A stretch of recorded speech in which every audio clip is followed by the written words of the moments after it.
10:48 p.m. Ang next na punta ko ngayon ay sa... Ibababa ko ng mga kasama ko. Pakita ang mga kasama natin, please. Hi kayo dyan. Si Por, ang ganda ng name ni CP. And si Sai, Luzil. Ganun ko ng mga name ba? One word lang. Dili ko ganun ng mga 2 names, 3 names. Si Sai, pupunta ng FedEx. Ang galing na din-design ngayon mag-face sa mga papunta ko sa kanya. Nagpunta na siya ng hospital, nagpunta na siya ng... Saan guys siya? Na-expose na kita sa bank side, no? Sa bank. So, ang dami na experiences. Then, ngayon papunta siya sa FedEx, magpapaquote siya ng items kasi may order kami. Bound to saan yun, guys? Bound to Canada. So, ipapaquote po na namin sa FedEx yung mga orders niya kung willing ba siya bayaran yung ganong amount sa shipping fee. So, idadrop ko na lang sila since on the way naman para makatipid kami ng pamasahe. And si Zip ay magsisend ng gold items, gold, you know, sa LBC. Which is, magkatabi na yung FedEx at saka LBC. So, isang babaan na lang nila. Sabay-sabay na kami lahat. And ako naman, pupunta muna sa apartment. Yung sa lumang kong apartment, yung pinagbibenta ko na property. At saka open din siya for rent. Para kumuha ng lutuan. Dahil bukas ay umpisa na ng Holy Week. It's binignit time. Alam niyo ba yung binignit? I-attach ko yung photo dito. Yan, binignit ang tawag sa amin. Or sa iba ay ano yun, ginataang halo-halo. Tama ba? Ano sa inyo yung term na yon? Sa Blaan, meron ganyan sa inyo, Grace? Yung binignit? Oo. Anong tawag sa inyo? Binignit, Joe. Binignit. Sa inyo, Sai? Binignit. Sa inyo, Zip? Binignit din? Maggalahit eh. Or ginataang, ang iba kasi sa Tagalog naman ay ginataang halo-halo. Or yung iba bilo-bilo? Libo-libo. Hindi, kasi ginaluto namin siya sa mga kaibigan namin. Ang tawag sa kanila ay ginataang halo-halo. Pag gina-prepare na mo siya sa ibang friends namin na Tagalog. Hindi ko lang alam, comment down below para alam din namin kung anong tawag sa inyo, ha? So, kukuha ako ng malaking kaldero dahil dati meron akong kambingan. Okay?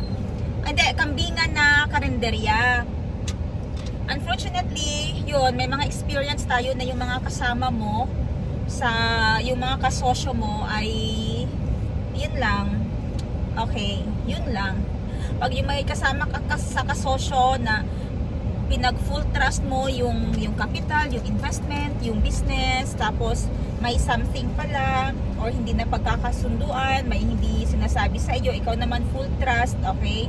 So, pinull out ko yung mga items ko doon.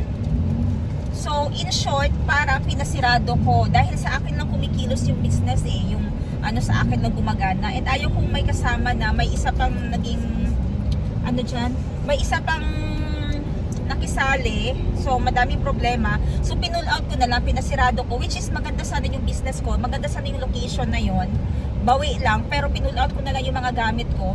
So may malaki akong kaldero, kakailanganin yung malaking kaldero. Nag-request si Madam 10 Gibbs na prepare daw muna, ay hihiramin niya daw dahil magluluto daw kami bukas na ginataang halo-halo or binignit at ibibenta namin para sa Holy Week. Ayan.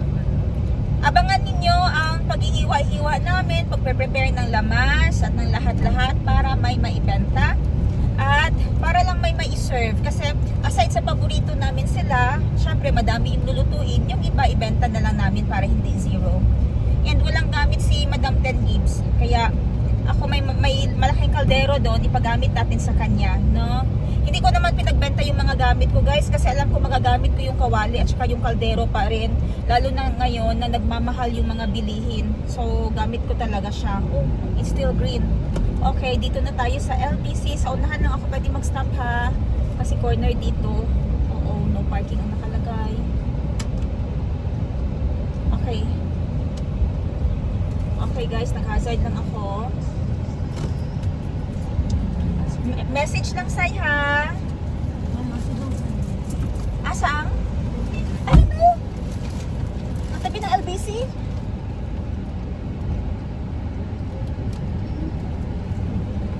Ayun o, ayun pala. Oh, sorry, ayun na to go FedEx. Sige, sa'yo. Ayaw!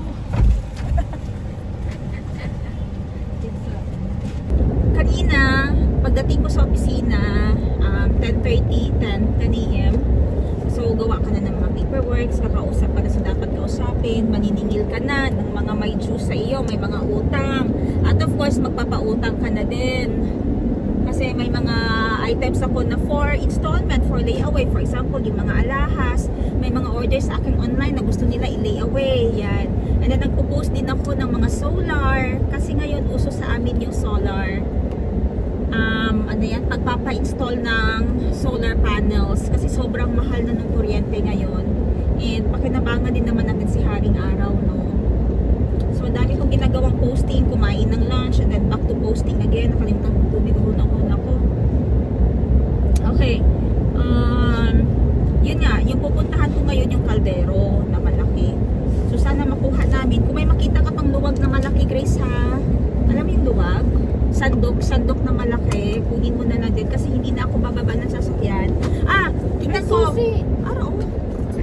Tingnan ko kung papababa ako ng sasakyan, guys, para mapakita sa inyo yung update ng isa kong property na naipon last time. Hindi naman sobrang dami ng aking property, pero paid na sila. Kasi ayaw ko din magpadami ng property, guys.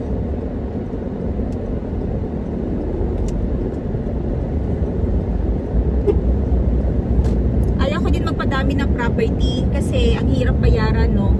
Sakit sa ulo bayaran yung may lagi kang hinahabol. Good thing din pala kung may property, may iba kasi na pag madaming kinukuha na property, meron na kasi nakalagay dun sa insurance na automatic pag natsugi ka,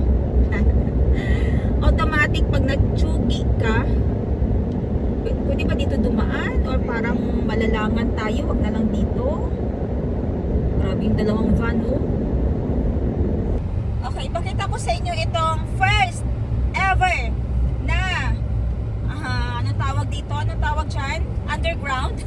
Underground mini tunnel, hindi pa tunnel, underground ng General Santos City na KMJS dahil ang bagal ng paggawa. Actually, guys, na KMJS talaga ito kasi ang bagal ng development ng area na ito. At last year, na-feature siya sa Kapuso Mo, Jessica Soho. Dahil pending yung project, wala nang mga makinarya sa taas. At bakit nag-stop yung project na ito? Alam nyo na kung bakit. Okay.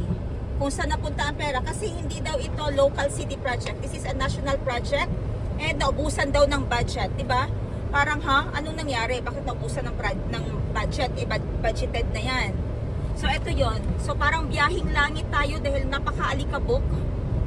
Kawawa yung mga business na nasa taas kasi iba nag-close na lang lahat para lang maano.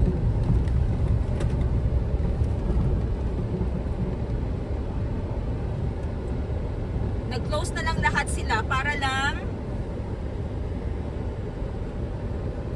wala lang, parang malas kasi yung yung location, hindi maparkingan. Tapos maalikabok. Hindi ko alam kung may rent subsidy yun sila or wala. Grabe, no? Dahil pa palang kulang dito.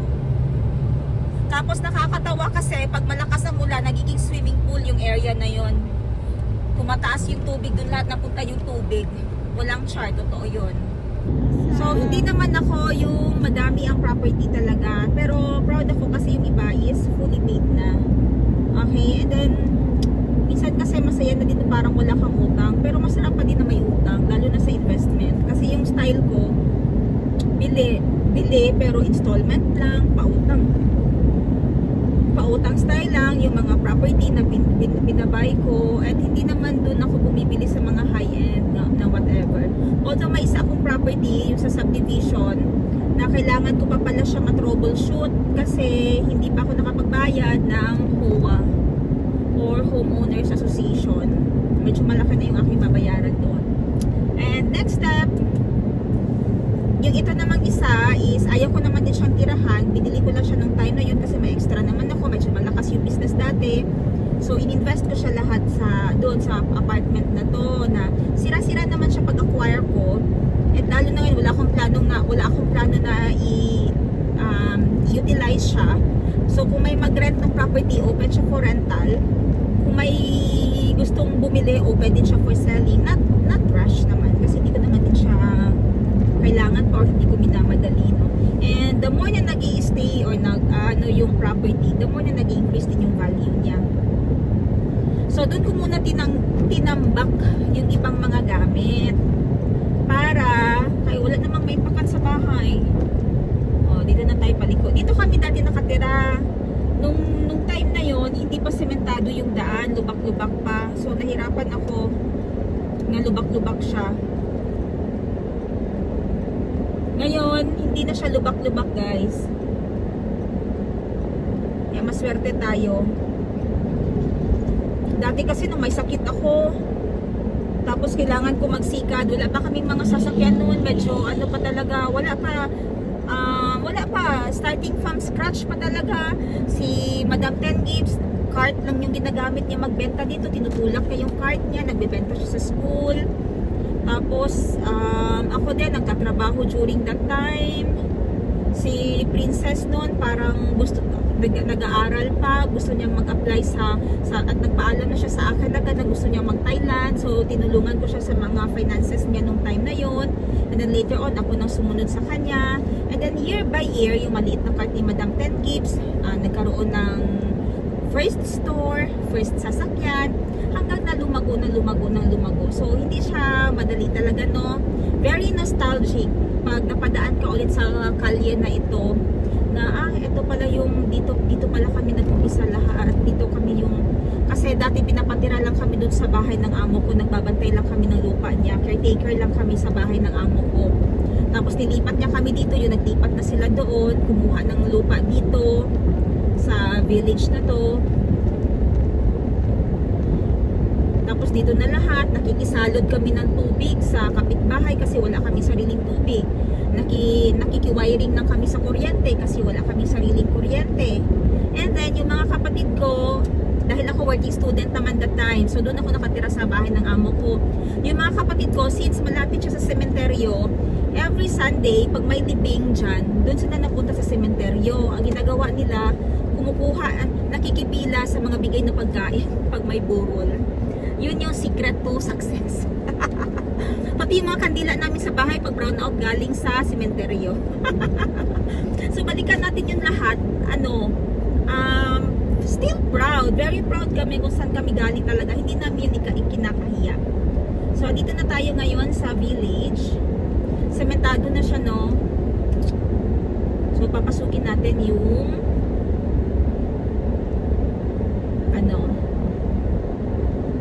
si Grace na lang siguro mamaya. Nalagay na yung tarpaulin dito.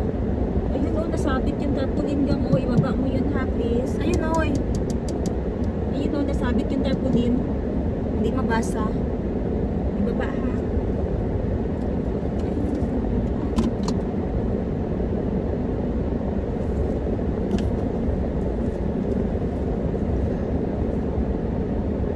Maganda na, o. Na-maintain nila, no.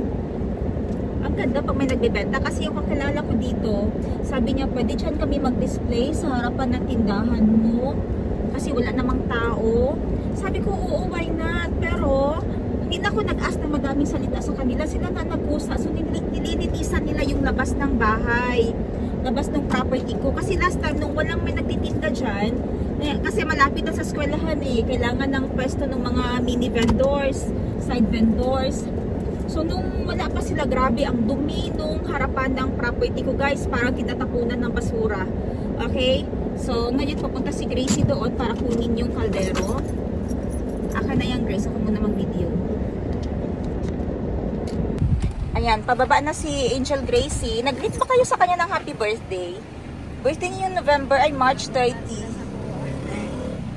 March 30. Hindi ko, parang i-upload ko muna yung videos ng birthday niya. So yan yung property. Dati kasi puno ng basura yan dyan, yung labas ng gate, puno ng mga plastic, puno ng mga papel, tapos ang taas-taas ng mga talahib, ang taas-taas ng mga damo na yan. Ngayon yung kakilala ko dito, yan nyo, akit pa yung roll up na yan. Ano ba yan? Okay, kasali pa yan yung roll up na tindahan. Pasensya na kung hindi clear, ha. Ayoko kasi bumaba kasi sobrang init. Yung small part dyan na may tabon, ayan yung trapal na yan, Diyan siya nagbebenta sa labas niyan. Kasi wala siyang ibang stall na pwedeng pagbentahan. So, diyan muna siya sa labas. And, nag-initiative na lang siya na linisan yung labas. Kunin yung mga damo. And, ayan. May nakalagay dyan na for sale. Papaayos ko mamaya kay Gracie. Nagprint na lang din ako ng tarpaulin dito. Ayan. Ang baho ng tubig. Nagprint na lang din ako yan ng tarpaulin dito sa gilid. Ayan, malaki kasi yung property. Galing doon sa may gate, sa may metrohan na yan. Yung may check meter na yan. Yan yung check meter na yan hanggang dito sa kanto. Ayan, so malaki yung area ko dito. Naglagay na lang ako ng karatula dyan. Please be a good neighbor. Bawal magtapon ng basura dito. Ayan, kasi yung hindi pa nila nalinisan dito, yung nag-initiative lang din sila, no, yung nakikipesto dun sa tindahan ko na, sa area ko, na nilinisan nila dito dahil ang daming ginawang basura. So, nagpa-print ako ng tarpaulin, please be a good neighbor, bawal magtapon ng basura dito. Ayan. For sure naman, nababasa nila yun. Kitang-kita naman. Okay, andyan si Gracie. Grace, na ano na ni siya, Grace? Kanya, may nakalagay dyan for rent or for sale. Papalitan natin na may pasabit. Nakuha mo ng kaldero? Oo, dapat ilak yun na siya. Dito, kailangan na naman malinis. Kailangan na makat, Grace. Next time yun na pagpunta dito, Grace, ikat ito, Grace, ha? Ito, oh. Ito, malaking malunggay. Cut talaga hanggang sa pinakababa. Ha? Wow! Kung nagtanom, ana? Nice. Unya, gitanom din, ha? O, ayan na ninyo na siya padako, kay makatkatan na siya.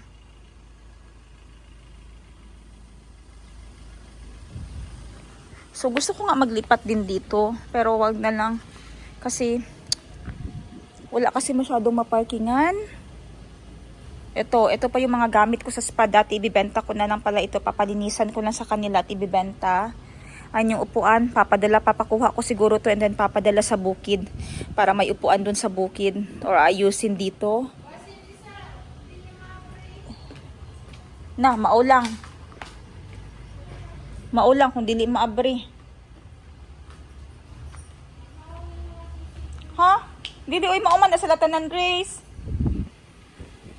So, meow meow. Unfortunately, kulang ang susi namin nadala. Hindi mabuksan yung stock room ko doon. Hala, pareho lagi tayo naka-blue. Papakuha ko na lang kay Renz doon namaya. Dahil wala talaga close. So, bali, andun siya sa dulo. Picturean ko na lang para alam nila.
Ayun, babalik tayo ng walang nakuhang kaldero. Sabihan ko na lang si Madam Glory na ipaangkas na ng mamaya si Gracie sa motor. Sila na lang ni ano magkuha kasi sobrang laki ng kaldero eh.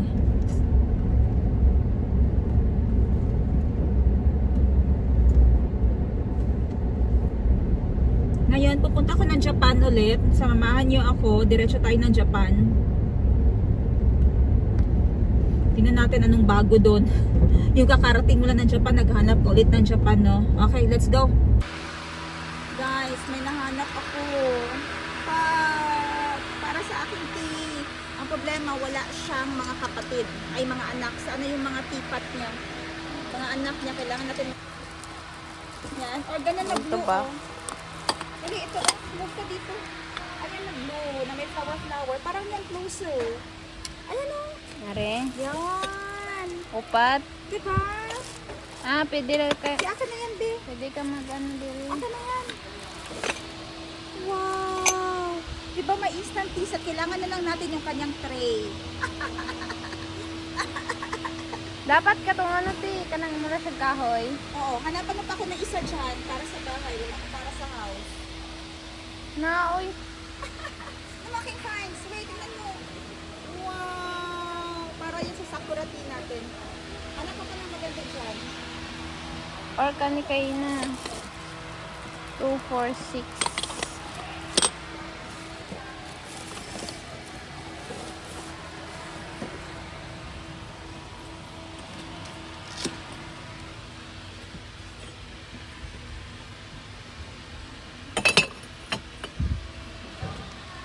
So, gamitan.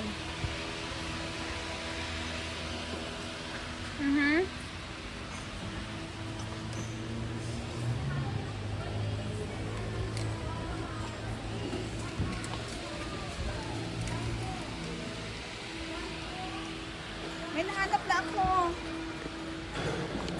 Tadaan! Japanese, kung may pwede na walang print ng Japan, okay lang. Are, oh. Ayaw, dili dapat isa siya kaset. Kanibakya, gusto ka? Isa kaset, tagay ko isa kaset. Ayun. Wow, te, kanindot na niyo. Mura siya ganun. Oo, pila ka kain. Bakit Nice ito sa kaayo. table mo? Basta mga kahoy ganahan ko. Ano kaya? Pagkita sa tiraon, nasa tira katupok, Grace, oh. Mga yahong. Wait na. Akong Sama na, ginamin. uy, wala. Guys, tanawan ninyo. Look at what I found. Diba? Perfect. Oh. Plato, oh. Pwede ka magkaon dara.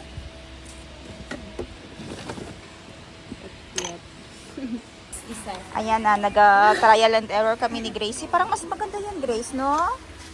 Pero isa rin Lalom siya. Sa pikas ulit, sa pikas.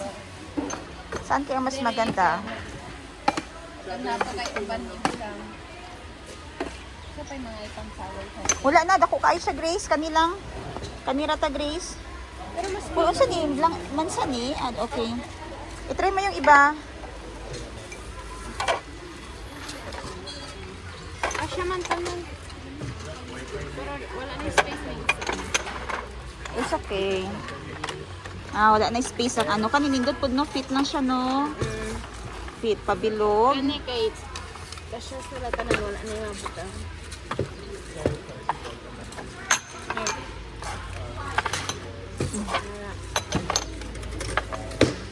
Cute. Ay, cute po siya, no? Okay po siya. Kana na sigurong dark.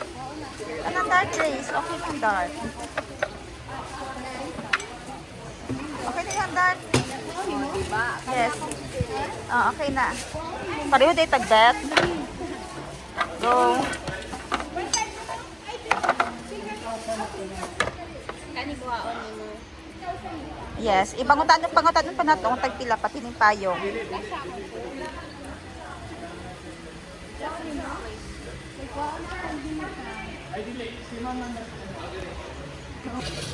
Busy pa si Ma'am Gay. Maganda sana ng mga ganitong teapot.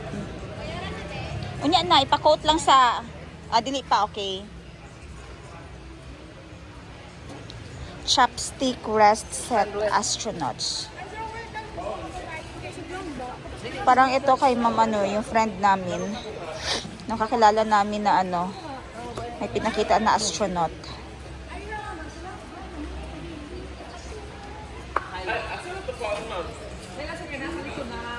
Ha?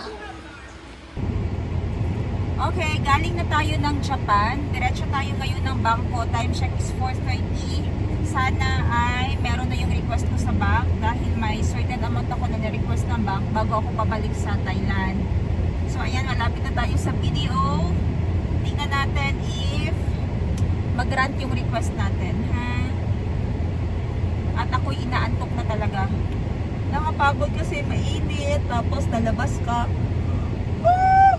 Or, tapos biglang lamig. After nito, hindi pa tapos yung araw natin, ha? Pupunta pa ako sa bazaar.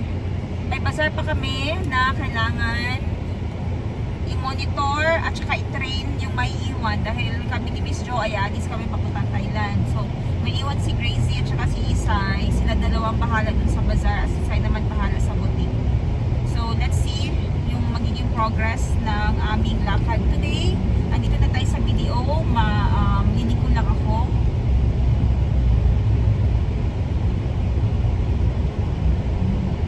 Uy, sarado na eh. Ayun, bakante.